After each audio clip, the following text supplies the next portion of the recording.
Takže vypýtam si úder, sklepnem úder, zasadím kontrakoleno. Nice. A môžem ísť do duckingu a dať hák. Alebo druhá variant je viacej. Alebo môžeme prejsť do klinču.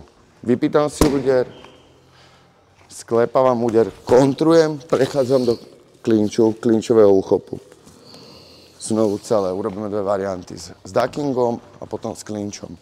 Takže vypýtam si úder, sklepnem, ducking hák, yes. Vypýtam si úder, sklepnem, dám koleno, prejdem do klinču. Opa, tak.